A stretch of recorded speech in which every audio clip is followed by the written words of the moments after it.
이 느헤미야 11장은 참으로 영광스러운 장입니다. 예루살렘 성벽이 재건이 되고 또 이스라엘 백성들이 하나님의 임재를 구하였지만 이 성읍이라는 것은 결국 사람들, 거주하는 사람들이 있어야 그 성읍은 계속 돌봐지고 가꿔질 것입니다. 아마 많은 분들이 경험하셨겠지만 아무리 좋은 집도 사람이 살지 않고 오래 비워두면 집이 상한다고 하죠. 그 공간 안에 사람이 있느냐 없느냐는 매우 중요합니다.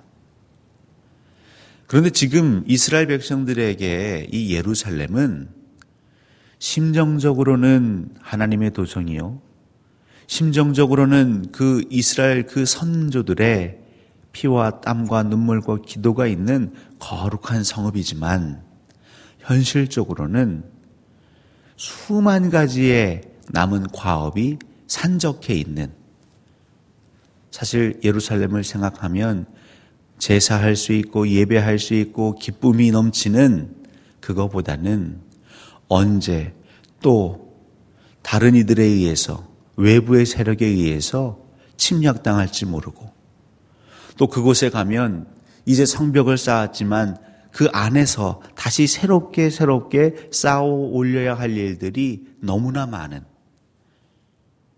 쉽게 말하면 고생문이 활짝 열린 성읍이 예루살렘입니다. 제2의 산발랏, 도비야, 암몬 사람들, 아라비아 사람들이 호시탐탐 노리는 곳이 예루살렘입니다. 왜냐하면 이스라엘에게 있어서 예루살렘은 상징적인 의미가 있기 때문인 것이죠.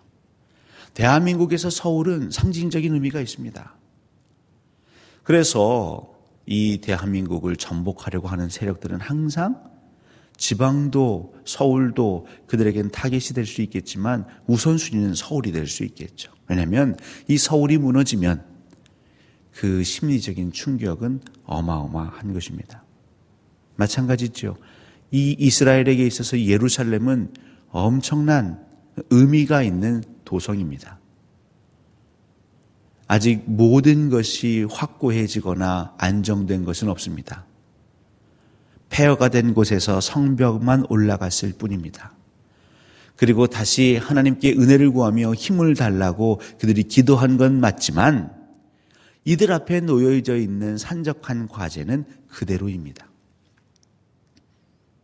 그런데 이 성읍에 거주할 자를 지금 정하고 있습니다.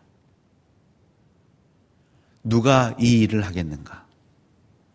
심지어는 생명의 위협이 있을 수도 있는 이 성읍에 누가 거주하겠는가? 바로 그 응답을 느헤미야 11장은 하고 있습니다. 11장 1절을 보시면 백성의 지도자들은 예루살렘에 거주하였고, 우리가 흔히 말하는 것처럼 솔선수범이죠. 그동안 지도자라고 말했던 사람들, 또 지도자의 사명을 받았다고 하는 사람들, 여러분, 진짜 지도자는 우리 공동체에서 아니면 세상에서 이 사람이 지도자입니다. 물론 그도 지도자이지만 정말 지도자는 어려울 때 드러나는 법입니다. 환난 가운데 드러나는 법입니다. 고통 가운데에서 그 공동체가 어떻게 할 바를 모를 때 비로소 지도자감은 드러나게 되어 있습니다. 우리가 흔히 말하기를 난세에 영웅난다 그러죠. 영웅은 다른 게 영웅이 아닙니다. 자기 자신도 소중하지만 내 공동체, 내 백성들을 위해서 투신하고 헌신하고 희생하는 삶. 참 감사한 건 이 이스라엘 백성들 가운데 지도자라 불렸던 이들이, 글쎄요, 그 중에는 타에 의해서 어쩔 수 없이 그 자리에 갔을지 모르겠지만 중요한 건 예루살렘에 거주하였습니다. 사랑하는 성도 여러분, 그리스도인들은요, 영적인 리더들입니다. 그리스도인들의 삶의 목적은 세상 사람들과 판이하죠. 이 땅에서 호의호식하는 게 저희들의 목표가 아니지 않습니까?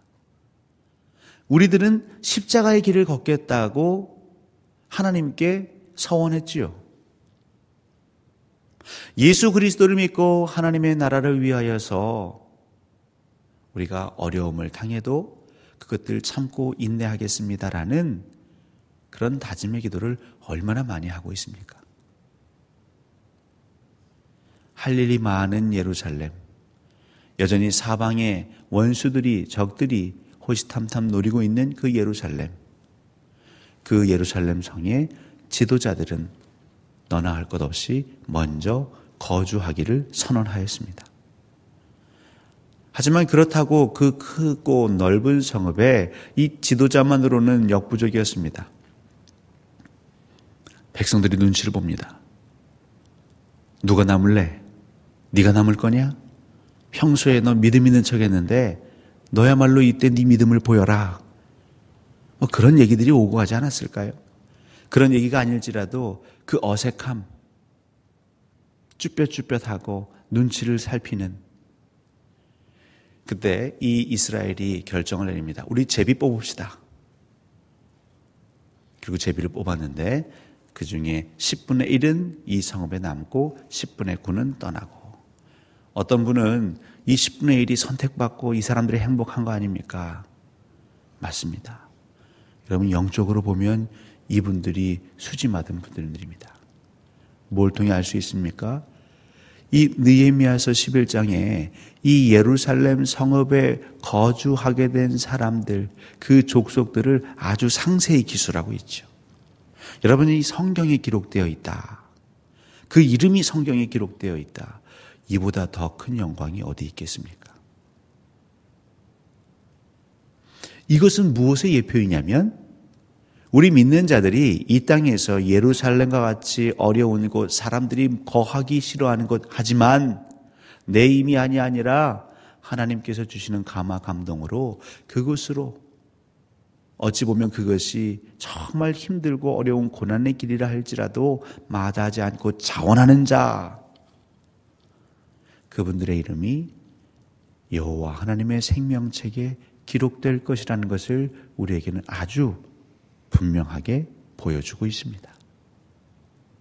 뒤에 보시면 그냥 그 유다 백성들이, 이스라엘 백성들이 예루살렘 외에 다른 지역에 거했더라서 그 지역 정도를 의미하지 거기에 어떤 자손이, 몇 대손이, 몇 명이 있다라고는 언급하고 있지 않습니다.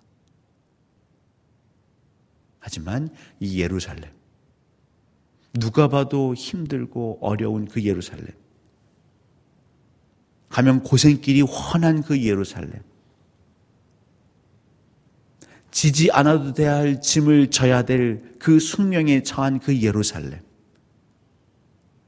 그곳에 머물기로 결단하고 자원하고 또 그 제비 뽑기에 순응한 그 백성들, 남은 이스라엘 백성들도 그들을 복 빌어 주었지만 무엇보다 하나님께서 이 성경에 그들의 이름을 하나하나, 그들의 사람 수를 세신 그 하나님께서 그들에게 복 내리십니다. 사랑하는 성도 여러분, 우리가 지금 살아가는 곳은 위기 아닌 곳이 없습니다. 겉으로는 평안해 보일지 모르겠지만 참으로도 험난한 길을 가고 있고, 보이지 아니하는 원수들의 공격에 우리는 처해 있습니다. 우리가 진정 하나님의 나라를 꿈꾸는 예수 그리스도의 백성들이라면 심각하게, 하지만 진지하게 고민해 봐야 할 것입니다. 예전에도 이 나라가 위기 가운데 있을 때에 두 부류, 아니 세 부류의 사람으로 늘 나뉘곤 하죠. 나라를 위해서 내 한 몸 불사르겠다는 부류가 있고요. 나라가 나에게 해준 게 뭐가 있냐며 어떻게 하면 나와 내 가족이 먼 곳으로 도망갈 수 있을까? 물론 가운데에는 아무 생각 없거나 이도저도 못하거나, 그래서 어쩔 수 없이 그냥 그 자리에서 발을 동동 구르는 사람들. 물론 이 땅 가운데에서는 그 모든 것이 제대로 보상받지 못하는 경우가 많았습니다. 하지만 하나님은 그런 분이 아니시지요. 우리 하나님은 아주 분명한 분이십니다. 하나님의 나라를 위해서, 이 땅의 예루살렘을 위해서 그 성읍에 남기로 결정한 자, 자원한 자, 순종한 자, 하나님께서는 그 이름을 하늘에, 밤하늘의 별과 같이 빛나게 하실 것입니다. 하나님은 오늘도 여러분을 여러분의 예루살렘으로 부르십니다. 그곳에서 우리가 무엇을 해야 할지 이 새벽 하나님께 기도하시며 아주 당당하게 또 씩씩하게 용기 있게 그 하나님의 영광스러운 화업을 다 이룩하시는 하나님 나라의 역군 되시기를 예수 그리스도 이름으로 간절히 축원합니다.